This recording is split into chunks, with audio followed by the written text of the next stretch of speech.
Tuesday was the NFL trade deadline. And as we said in the opener, not a lot happens usually on deadline day. There were definitely some notable storylines to watch, whether Will Fuller was going to be traded from the Houston Texans. It looked like the Texans and Packers had some sort of mutual interest in getting that deal done. Bill Belichick had came out and said that Stephon Gilmore was available for a first-round pick and a player. Amongst other players. But we're going to go through the notable transactions that happened about a week before the deadline leading up until it actually transpired. The first one, we saw the San Francisco 49ers send Quan Alexander to the New Orleans Saints for Kiko Alonso and a 2021 fifth-round pick. Nick, what did you think about this trade when you saw this? Yeah, this one doesn't really make any sense to me. Because when I think about Quan Alexander and Kiko Alonso, I think they're pretty much the same. In fact, I think Kiko might be a little bit better because Quan Alexander can't stay healthy. In fact, he's injured now.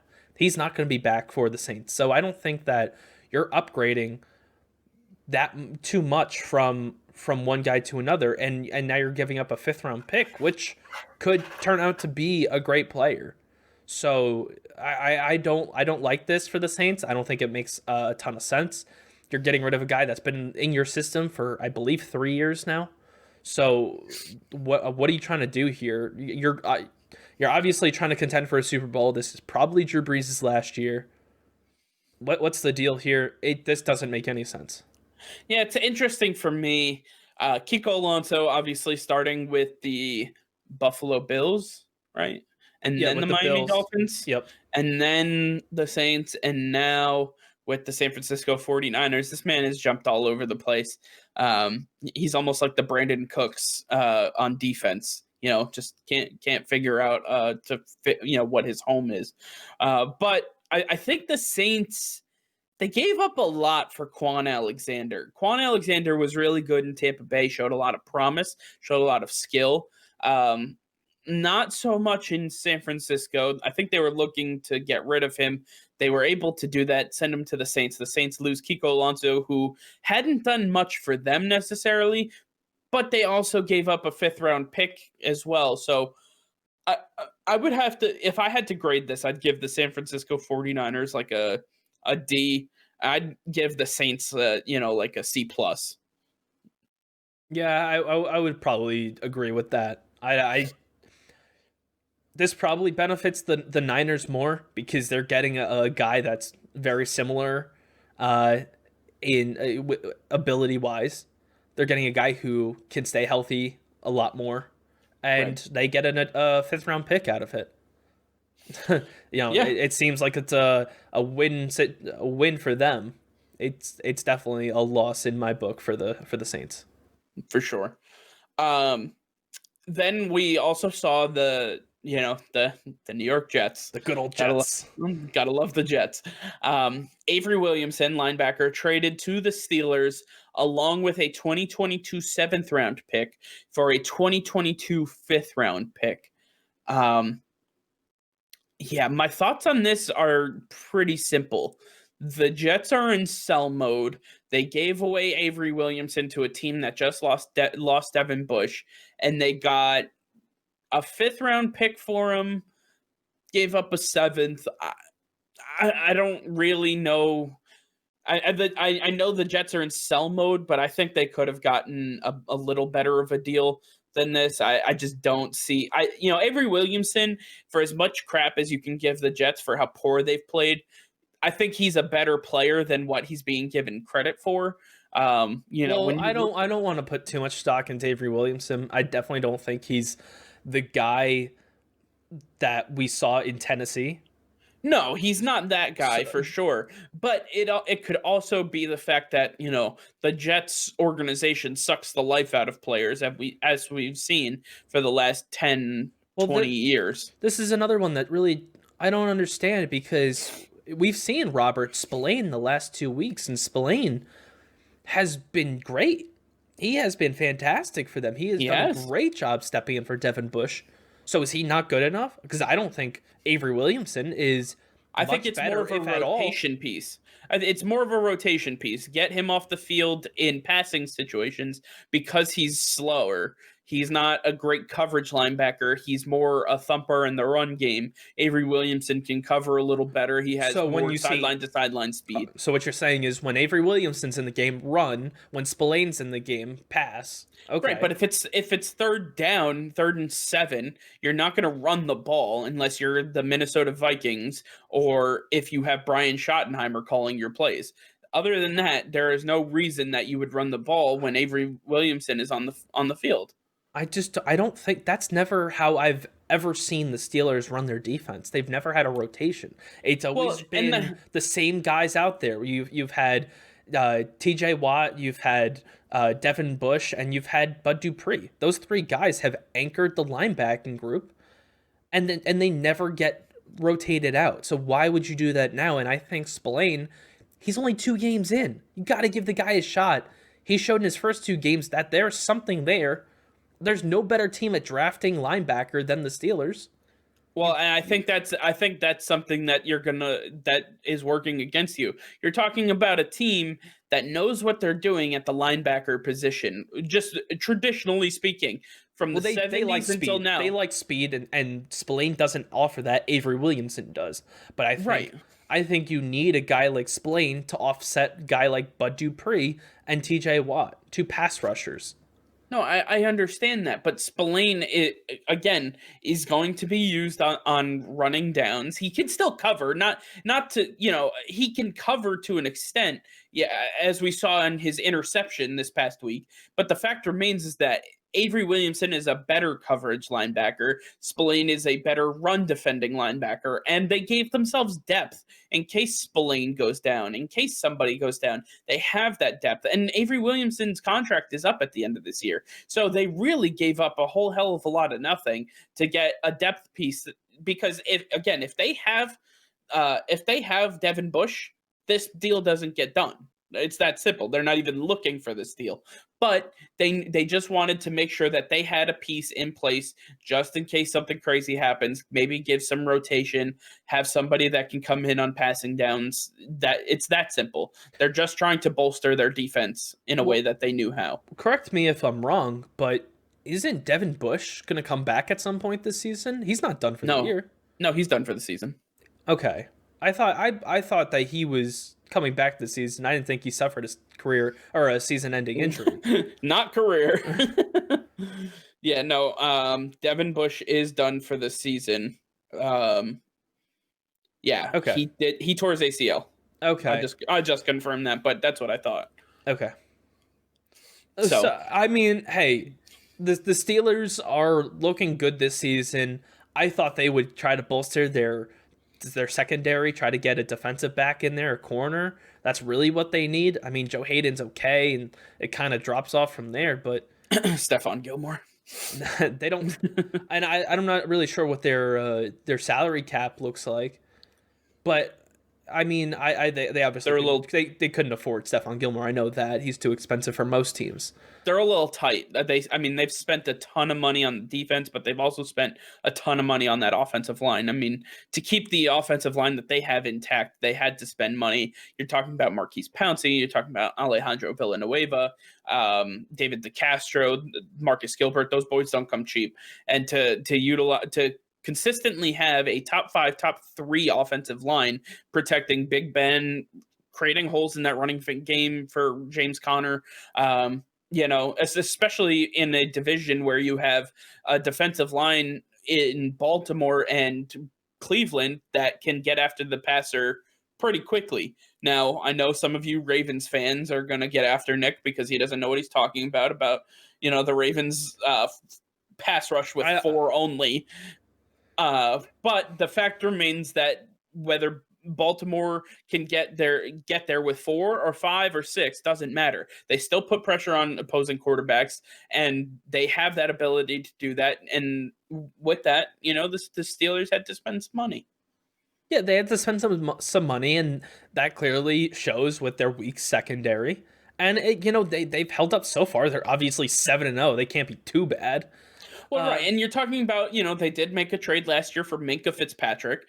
Fitzpatrick has been absolutely lights out since arriving in Pittsburgh.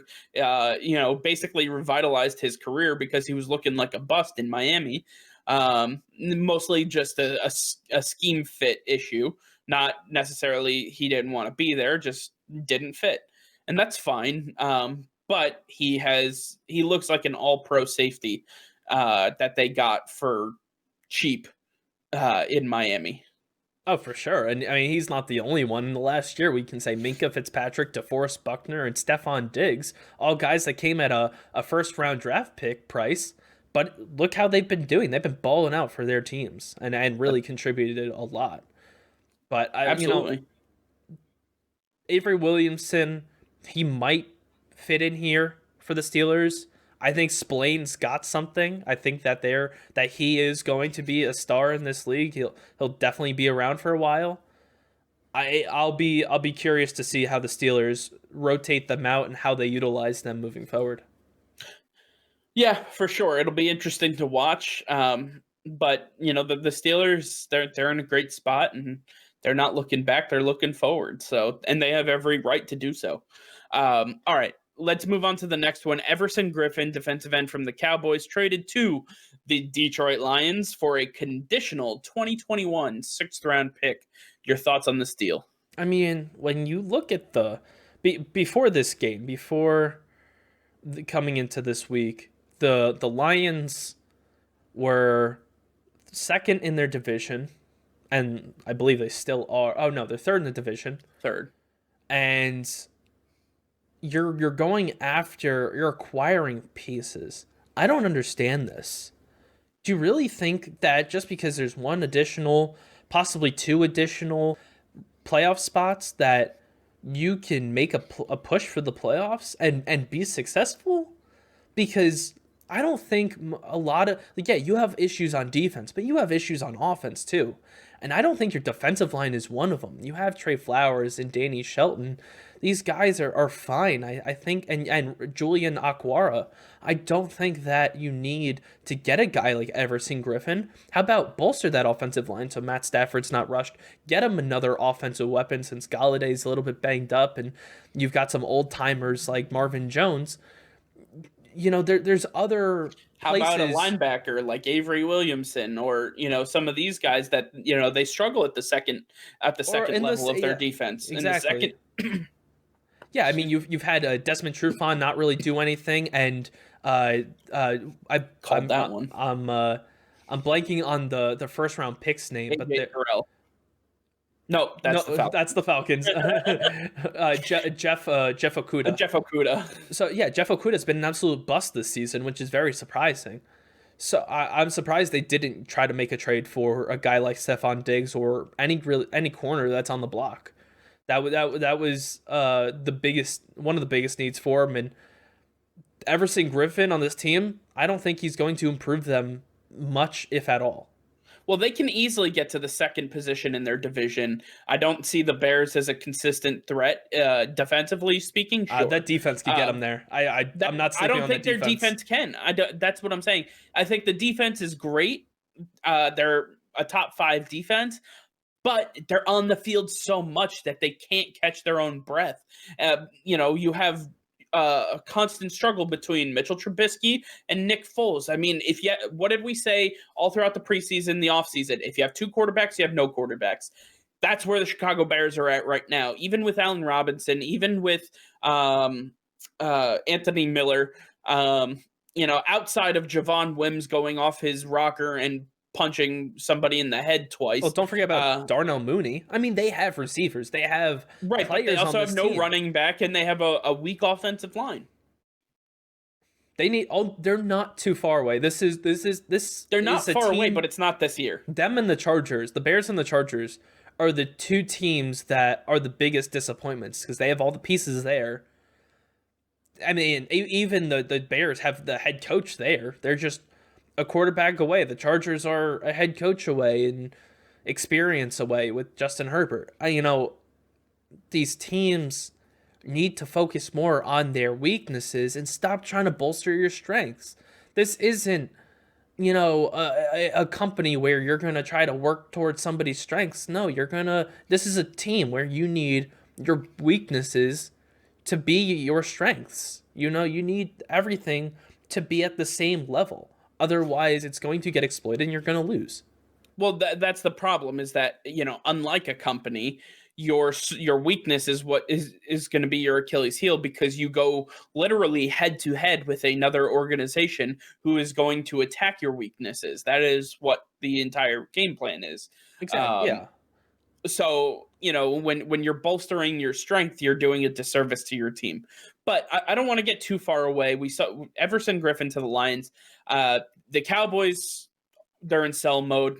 The injuries to Dak Prescott and Andy Dalton, now Andy Dalton being on the COVID reserve list, has started Ben DiNucci for 2 games. Looks like he's out in Dallas, thankfully, costing me 2 Cooper weeks. Rush. Come It's on. Cooper Rush or Garrett Gilbert.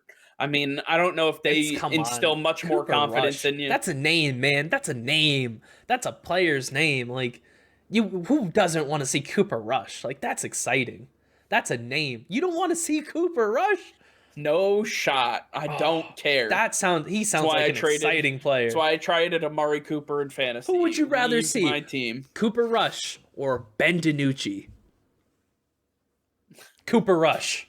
I'm going with Depends Cooper on Rush. who you're asking, because TikTok was all in on Ben DiNucci. That is for damn sure. But for the sake of this argument, the Cowboys are in sell mode. That they've basically thrown in the towel. They're going to try to get a top pick, hopefully work on that defense and continue moving forward. Obviously, they also released Daryl Worley and Dontari Poe, so they're truly in sell mode. They don't care anymore. Jerry Jones is sitting in his booth fuming because this was supposed to be his year, as was the last 20 years or whatever he keeps saying.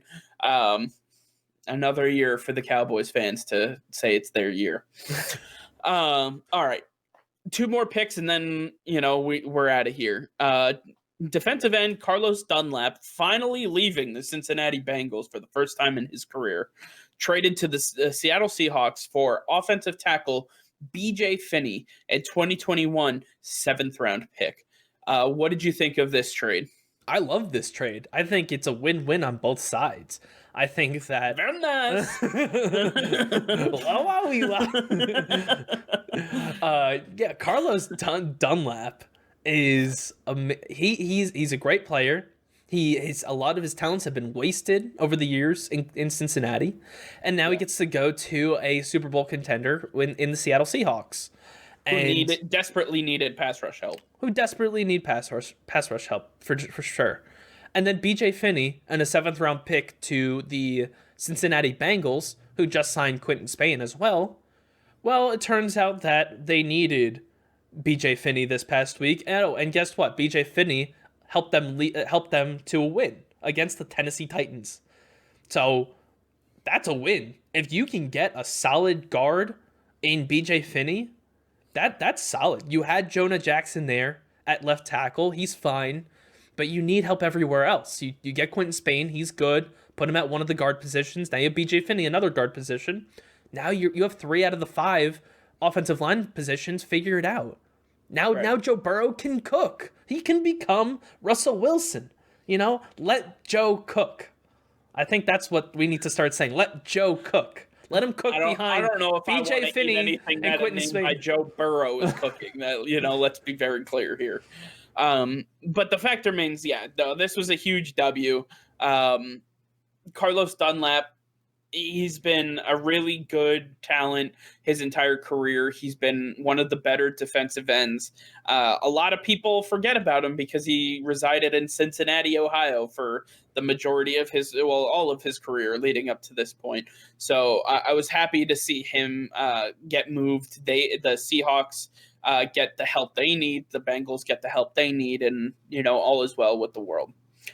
And then we also saw the New York Giants, who made an interesting move. They traded outside linebacker / defensive end / do-it-all defensive player Marcus Golden to the Arizona Cardinals for a 2021 6th round pick. It was a little interesting for me. Marcus Golden was a Cardinal. so he comes back home, I guess. I don't know if he wanted that. He's like, I just left I mean, you. he left in free agency, and they're like, no, no, you come back now. You know uh, what's really interesting in hindsight, I feel like Marcus Golden could have been the piece that could have helped the Giants to beating the Buccaneers. If he's another pass rusher that Tom Brady has to deal with, hey, maybe that's the difference maker. Maybe he's the guy they were missing. Hey, I mean, I think the guy they were missing was the referee at the end. That's who they were missing. yeah. You know, The NFL is at its finest right now.